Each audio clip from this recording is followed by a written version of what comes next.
rescue. May surrender nila sila. Ang ato ang pinaka-challenge diri is sustainment. Sustainment kung unsaon nila nga ma-reintegrate sila finally sa ato ang mga komunidad. So mao gani nga atong giipon ang tanan nga mga national or local agencies sa gobyerno para matubag ang ilahang mga primary issues ngano nga nag-rebuild sila. Then ato ni silang iagi sa proseso nga gani dili lang sila may nauna na sa ilaha diri sa ato ang i-clip.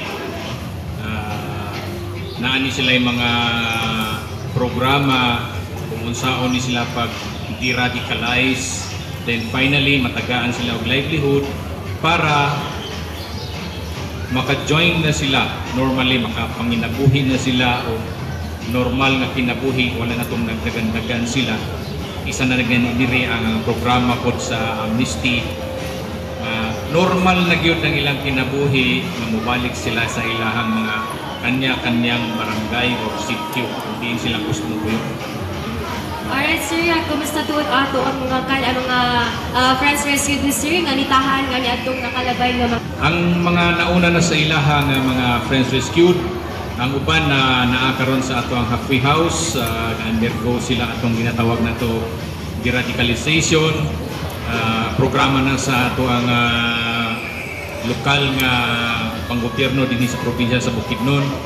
Ang uban usab nanarbaho na sa ilang mga kaugalingon nga gusto nilang mahitabo silang kinabuhi, nanguli na sa ilang mga sityo, ug ang uban ato silang gi-organize into people's organization karon naa sila'y tingog nga biisip mga tao nga nanginahanglan pod og pag-akatar sa ato ang gobyerno. Naa sila'y tingog aron mahibal-an kung unsa mga pulisiya sa gobyerno nga atong ikahatag sa ilaha nga mga serbisyo.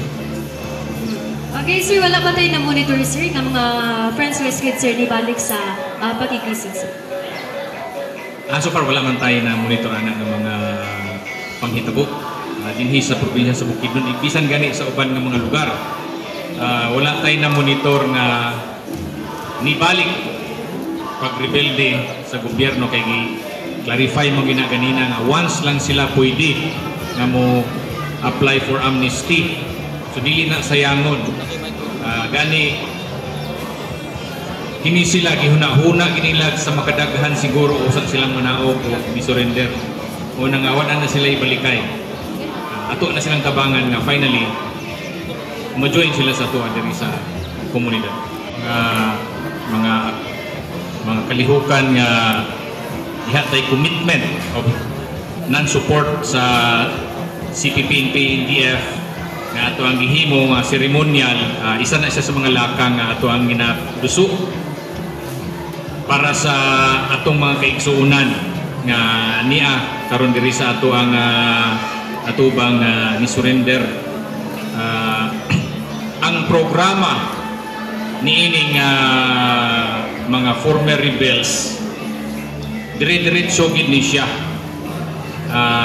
nga finally ang ato ang probinsya mamahimo ng insurgency free. Latest gani nato nga gi-declare nga insurgency free mao ang syudad sa Valencia. Ang musunod nini mao ni kining mga munisipyo sa Cabanglasan, sa Impasugong ug ang syudad sa Malaybalay. Para finally kung mahurot na ni pang surrender kini tanan nga mga niapa karon sa kabukiran nga makaigsuunan nato, wala na threat kung baga ang buong probinsya. Ato na ni siyang ma-declare nga insurgency free ang probinsya sa Bukidnon. Follow-up lang General, kaganina na-mention kaganina nga tay mga grupo nga daghan ni sila nga lately nag-surrender parehas sa katong grupo sa Isabiji Compact. Hindi sila kahit, hindi sila sa una. Pero karon bulto po sila nag-surrender. Naapay nahibilin sa Neo o ang puro na sila mga armado nga naa sa bukid nga puyo. siguro makita niyo ni sila kung naog ni sila, pero dili gini magdag armas yan eh. Pipila na lang sila, wala sila kaabot og 20. Pero dili po na nato sila ingnon nga ato lang na silang pakawadon nga wingon ta nga dili sila threat kay na may gadalagod og armas niya, naa pa ang ilang leadership. Samtang naa ang ilahang leadership, magsige gyud na sila pang-recruit. Muna ato ang gibantayan nga atong mga kabataan, mga dili pa kayo hamtong nga dali ra kayo ilaron ang ilahang mga una-una. Muna itong ginabantayan nga dili sila ma-recruit. Mga kini ato ang mga inikanan, mga tribal leaders atong giawhag nga bantayan nato ang atong mga kabataan. Kay mo og unahon nilang recruit.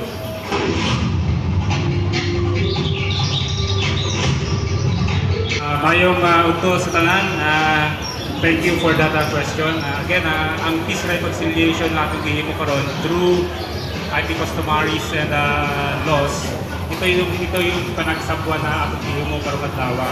Kining panagsabwa, we are doing this to strengthen yung kinship, restore yung trust ng different stakeholders na naadiri sa barangay, labi na naadiri sa IP communities, and of course to promote peace through traditional conflict resolution. So if we go to the objectives of this activity, nakoy duha na laging ginagawang guide in order to execute this activity. Una, we are here, the Philippine Army, the 8th IB, under the supervision of the 4th Brigade. We support reintegration and healing because we intend to achieve a lasting peace and genuine reconciliation through the traditional customary laws and traditions. Ang gusto natin is we promote forgiveness, acceptance, kasi both sides, the FRs and the IP communities have experienced loss and pains dahil sa matagal na gera dito sa Upper Pulangi. So we are promoting it na ginagawa natin yung activity dito in order to forgive, to heal, and accept, and of course for social reintegration. Second objective actually is that we support cultural solidarity and mutual respect. Kasi we believe that cultural solidarity is the cornerstone of peace, of enduring peace. Hindi ang healing mag-uumpisa yan sa puso ng tao at saka sa collective will ng mga tao na gustong i-rebuild yung broken relationship. So ito yung mga objectives ng ating panagsabwa activity. Yun lang, maraming salamat. Atong basahon ang resulta sa ato ang pag-anhi karon diha sa papel. Republic of the Philippines, Province of Bukidnon, City of Malaybalay, Malaybalay City Tribal Council, MCTC, in partnership with Upper Pulangi Tribal Council. Sa among record sa Dakit Book na mo, Tribal Case Number 2025-156-01 for Panastas, Tribal Settlement, Panagsabua. Unang parte, Dato Jumuring Guayno, Dato Armando Dalunya, Jimboy Gabote, Lia Amor Antihaw, et al., representative of 167 former rebels, FR, Malaybalay City, o Kabanglasan, Bukidnon. Ikadawang parte, Dato Cristoto P. Lailay Jr., et al., representative from Upper Pulangi Tribal Council, Malaybalay City, Bukidnon. Ikatulong parte, Lieutenant Colonel George R. Haliorina, Infantry, GSC, Philippine Army, Acting Commanding Officer at IB for ID, in Pasukong, Bukidnon. Kasabutan tali sa una, o ikaduha, o ikatulong parte. Tanan lumulupyo o nakabase sa siyudad sa Malaybalay, munisipios Kabanglasan o sa Ipasukong, Bukidnon. Ang maong panastas usa ka ritual aron pagpanastas, erase, pagwala sa mga kasakit o dili maayo nga mga kaagi o panghitabo sa miaging nga mga panahon. Panagsabuang, panaghiusa alang sa kalambuan, sa una o ikaduhang parte, pinaagi usab sa duyog o paghatag giya sa ikatulong parte. Isip mga membro sa Indigenous Cultural Community, member sa Bukidnon, Higaonon, ug miyamnon sa tribo dinhi sa siyudad sa Malaybalay ug munisipyo sa Cabanatuan, Bukidnon, kini nga maong problema gilingkuran alang sa usa ka panagsabot-sabot pinaagi sa customary laws and practices. Pinasahi na kasabutan aron mabalik ang maayo nga relasyon. Customary laws and practices mayong relasyon sa matag pamilya, mga katungod nga giila usab sa atong nasod pinaagi sa chapter 4 section 15 sa chapter 5 section 21 of Indigenous Peoples' Rights Act of IPRALO RA 8371 of 1997. Kini nga programa gipaluyuhan usab sa provincial ug city local government unit, Barangay Council Upper Pulangi District, City Malaybalay, City, Municipal o Barangay IPMR sa Malaybalay o Cabanglasan, Bukidnon, Malaybalay City Tribal Council, MCTC, Upper Pulangi Tribal Council members, Philippine Army 403rd Brigade, 88 IB o 8 IB. Pagkahuman sa paggipahigayon nga panaghisgot-hisgot, ang tulong ka parte nagkauyon pinaagi sa mosunod. Una, ang unang parte nangayo og pasaylo ngadto sa tibuok komunidad labi na gyud sa tribo alang sa mga nahimo nga dili maayo tungod sa pakighiusa sa rebuilding grupong CPP, NPE, NDF. Ikaduha, ang unang parte musaad sa pagsunod sa balaod sa atong nasod sa Pilipinas, makighiusa o makigtambayayong sa programa sa atong gobyerno. Ikatulong, ang ikaduhang parte malipayon sa pagdawat o paghatag sa haong na suporta ngadto sa pamilya sa unang parte. Ikaupat, ang ikatulong parte nangita og paagi alang sa livelihood program nga pwede mahatag ngadto sa unang parte, paghatag og giya o partnership ngadto sa mga ikaduhang parte. O ang ikalima, ang dili motuman ni ining maong kasabutan manubag sa tribo or pagasalaon. Kini nga kasabutan na mugna pinaagi pinasupay sa tinabangay sa tulo ka parte, mga membro sa Upper Pulangi Tribal Council members ingon man ang pagsunod sa ikaduhang parte sa customary settlement. Bungkatol hapulawan daw nakatasala na kilala batasan or mutual recognition and respect. Sa yuda batasan, sa yuda daw bontola mutual sharing of information and transparency and truthfulness. Buliga habatasan o complementary and cooperation. Payag-uyaga habatasan or mutual help and support system. Batong-batuna habatasan or mutual responsibility to lift one another.